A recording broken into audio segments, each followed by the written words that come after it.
Tout en bas, au ras du sol, côtoyant les rigoles et le caniveau, le peuple, autrement dit les masses laborieuses qui sont nous, avec leur lot d'emmerdes quotidiens et qui croient encore à l'illusion de la démocratie et à la mascarade de l'élection.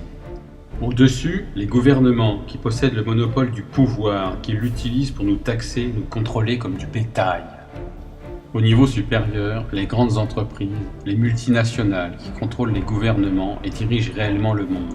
Financement des campagnes et corruption de la classe dirigeante par le pouvoir de l'argent, pour leur seul profit. Sans elles, les politiques et les partis n'existeraient pas. C'est ce qu'on appelle la corporatocratie. Pour prendre possession des ressources mondiales et contrôler les marchés, ces grandes entreprises se financent auprès des grandes banques, le cartel bancaire, Wall Street, la City, qui leur prête à des taux préférentiels au détriment de l'emploi et des salaires. Au-dessus, les banques centrales internationales, BCE, la Fed, détenues par des capitaux privés, qui impriment la monnaie papier et dictent leurs lois aux nations. Ce sont elles qui imposent le taux de réserve fractionnaire aux banques commerciales qui nous font payer des intérêts sur de l'argent créé ex nihilo. La BCE est totalement indépendante et a pour seule mission de réguler l'inflation. Et l'inflation se paye en chômage.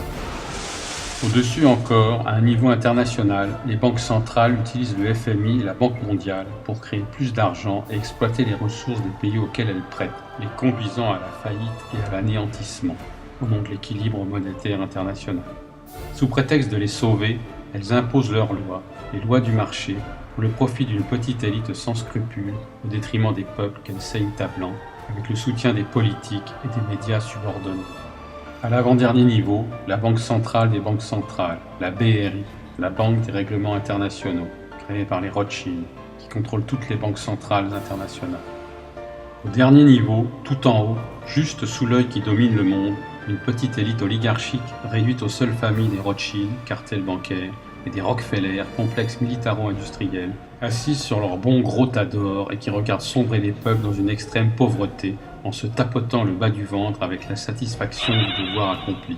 Ils poussent des cris de félicité et de suffisance en tirant sur leurs bretelles.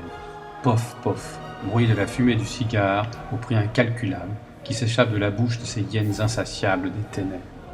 Et tout en haut, au niveau de l'œil qui veille sur le monde, ces familles, membres des Illuminati, une organisation secrète née en 1970-76 à l'initiative de Meyer Amschel Rothschild, qui aurait convoqué Adam Weishaupt afin de restaurer l'ordre des Illuminés de Bavière, affirment certains, œuvrent dans l'ombre depuis des générations pour l'avènement d'un nouvel ordre mondial et l'anéantissement des peuples de ce monde à leur seul profit.